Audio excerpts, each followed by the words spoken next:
Assalamualaikum warahmatullahi wabarakatuh. Hai guys, ketemu lagi dengan saya Andriansyah. Saya adalah mahasiswa dari kampus Tikes Irial Ustada Sumbawa, Prodi S1 Kesehatan Masyarakat. Baik, saya akan menyampaikan hasil analisa saya tentang tragedi pendaki di Gunung Lewu yang berada di Kabupaten Karanganyar, Provinsi Jawa Tengah, yang berkaitan dengan materi biomedik 1, yaitu asam dalam tubuh, cairan elektrolit, cairan non elektrolit dalam tubuh, dan termogulasi tubuh. Baik guys, saya akan menyampaikan tentang hasil analisa saya.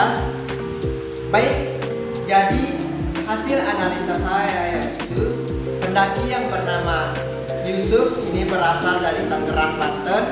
Jadi beliau ini mendaki bersama rombongannya pada tanggal 26 Februari 2022. Jadi setelah beliau sampai di pos 3 dan 4, beliau terjebak hujan deras sehingga beliau ini merasakan kedinginan dan juga mengalami kelelahan. Akhirnya beliau ini ditinggalkan oleh temannya di warung yang berada di pos 4 untuk beliau beristirahat. Sedangkan rombongan lainnya melanjutkan perjalanannya. Pada hari Minggu 27 Februari 2022 pukul 19.30 waktu Indonesia bagian Barat, rekan korban selesai melakukan ritual lalu datang menjemput korban. Namun karena kelelahan dan tak mampu untuk turun, rekan korban pun memutuskan untuk meminta bantuan kepada tim SAR, tim Satuan Rescue Pos Solo segera diterjunkan. Tim SAR gabungan berangkat dari base camp Cemuru Kandung menuju pos 4 Senin pada tanggal 28 Februari 2022 sekitar pukul 6 waktu Indonesia bagian Barat.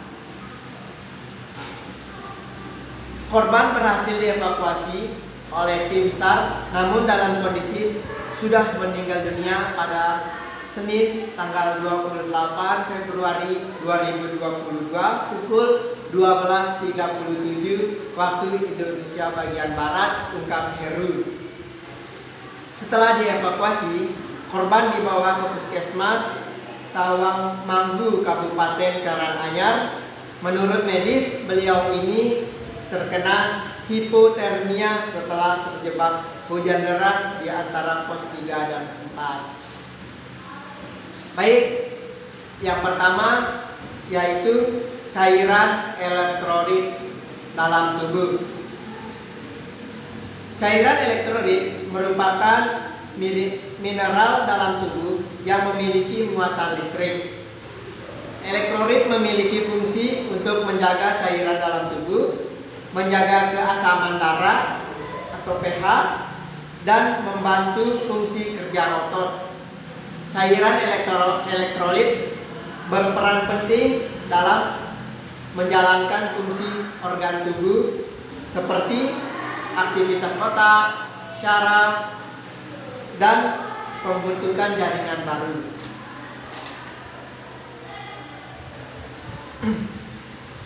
Yang kedua adalah asam basa dalam tubuh.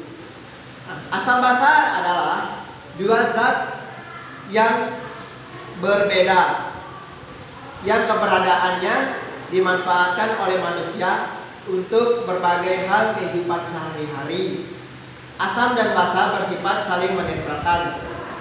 Jika kedua zat ini dicampurkan, maka sifat asal dari masing-masing zat dapat hilang. Yang ketiga, cairan non-elektrolit. Cairan non-elektrolit adalah larutan yang tidak dapat menghantarkan listrik karena memiliki bentuk 3. Cairan non-elektrolit.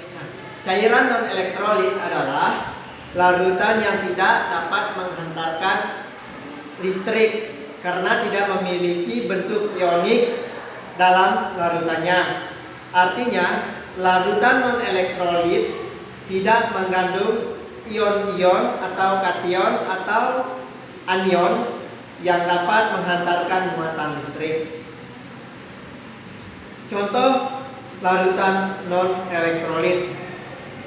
Yang pertama, gula dalam air, etanol atau alkohol, larutan sukrosa, larutan urea.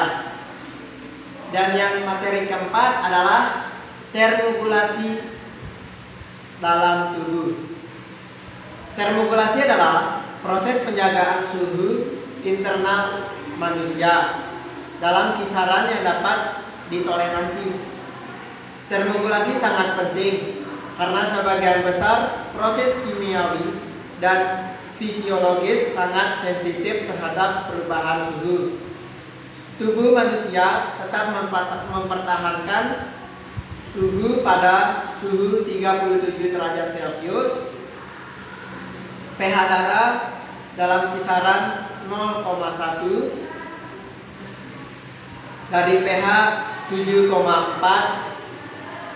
Kemampuan tubuh menjaga keseimbangan tergantung pada umpan balik negatif, yaitu penyebab mengurangi atau menghambat rangsangan seperti saat kita berolahraga. Sistem syaraf dalam tubuh akan mendeteksi peningkatan suhu dan memicu pembentukan keringat. Baik, sekiranya segitu saja hasil yang dapat saya sampaikan. Lebih kurangnya saya mohon maaf. Wabillahi taufiq wal hidayah. Assalamualaikum warahmatullahi wabarakatuh.